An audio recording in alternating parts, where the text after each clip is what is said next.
The story of stocks keeps changing. This is what you need to know right now in order to make the best judgment for you.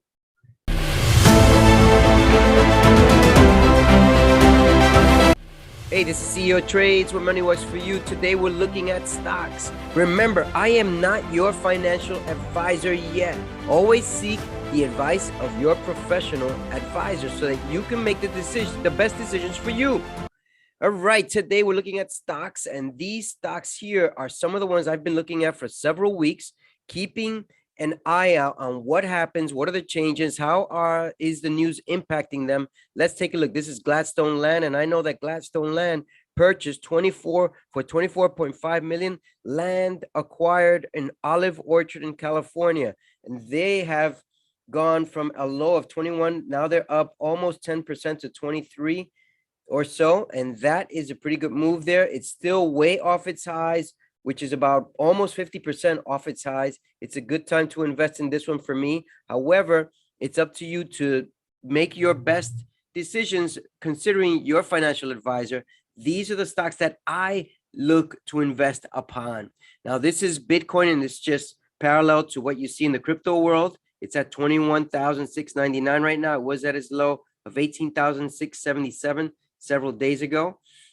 Now, this is Marathon Digital Holdings, pretty much a play on the crypto world, and you can see it's at $8 right now. It's low off its highs. I'm down $2,000 on this one, which I picked up at $16, and you can see it's gained a little bit of momentum, almost $400 gain, and I'd like to see it continue to gain so that I can regain my investment as well as make some money off of it. This is Urban One, and Urban One is down. It's down almost $3. I'm down $1,400 on this one. This is Carver Bank, and Carver Bank, I'm down $800 on this. These are holds I'm holding for a specific purpose. Both of these, they should hit in the next several weeks the target that I'm looking for. If not, I'm going to keep holding because these are good, as they will fluctuate in these levels, and then they'll make a momentary rise. And that's when I would want to be able to cash in. This is Berkshire Hathaway, and you can see it went from its highs of 544,389 back on March 28th, all the way down to 396,000 several days ago. This one is good for those of you who can invest that much into one stock. One stock of Berkshire Hathaway costs $422,000 right now. If you can invest into that, great for you. These don't move very quickly, but they do make money in the long run. ADN, Advent Technologies, I've just been looking at this one. It's at 270 right now. There isn't much in the last 3 days. You can see it's pretty much on a consolidating path. This one is Plug. Plug has gone up. It was at a lower of, I believe it was 14 or so. Let's just change the chart so we can see what it was. Yep, 14 or so, and it's gone up to not 20. I'm still expecting this one to go up into the $40 and $50 level, but we're waiting for these chips to come out. If the computer chips that are lacking and they all of a sudden start to produce, some of these that I'm investing on will eventually make a big move in the markets, and that's worthwhile noting.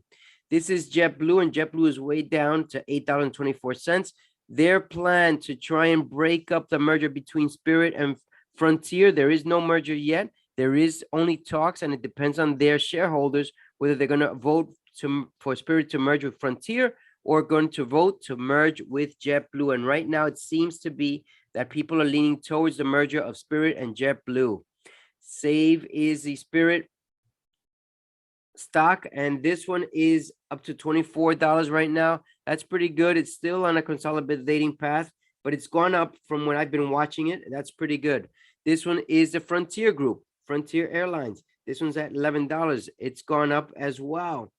Now, the only one down right now is JetBlue, meaning there might be a risk if investors are not happy in investing in that one, but they are happy to invest in the merger of Spirit and JetBlue. This is EATV, and EATV is a ETF in the vegetable plant-based meat, and this one will eventually make a move. It's not much right now. There isn't much of a move right now. I don't see myself investing in this one right now until I see it drop below this $16 level. Until then, I'm going to keep watching it.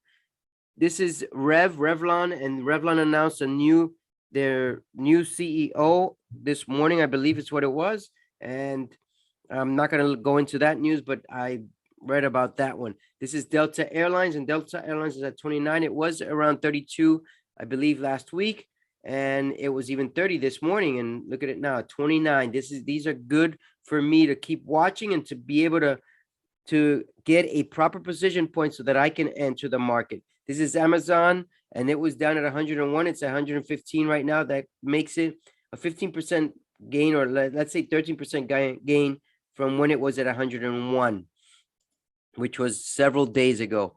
Ford Motors is at 1158 right now. It's not terrible off its lows, but it's very much down there. It was a tick 1061 was its lows, and it's up almost $1.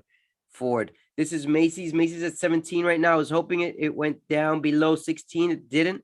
And now we're still holding again to see if it breaks below the 17.22 area. It's very close to that area, and we'll see how it plays out. This is Boeing, and Boeing has had some good news come out in the last several days, and they're going to be working with another company. Let me see if it's down here that I can mention it. Boeing gets gold. Good news. Rolls-Royce sees demand for big jet returns. Shares of several companies, industrial. Let's see what else. Virgin Galactic partners with Boeing unit to manufacture motherships. Wonderful, to manufacture motherships. That means that eventually we're going to have to get out of this planet, according to that news. I don't know if that's true, but that's what it seems to be the news that I'm getting out of that. Or maybe it's just for tourism. It's one of the two. We don't want to take everything negatively. We want to know that there are positive signs of why these motherships are being built. Beyond Burger has gone up. Wow, from a low of 22, which I missed, to 32. I've been watching it. Well, I thought it would drop a bit more. This would have been great to take some gains in here, because it's made almost 50% gains in several days since June 30th. That's amazing. Congrats to anyone who caught my videos in reference to Beyond Burger. This is Twitter, and Twitter's at 37 right now. There isn't much happening. I don't believe that Elon Musk will purchase into it. That's what I believe. And this one is FCell, and FCell, it went from its lows of 287 several days ago, maybe a month ago, and it's at 429. It's made some positive move, just like the overall market. It's in positive territory, and you should be aware that can change at any moment. And that's why I tell you, when is now a great time to take some returns? Now, obviously, and the second best time is as soon as you remember, before it turns on you. This is CeoTrades, where money works for you. Until tomorrow, we'll look at another session of the crypto and stocks world. Take care.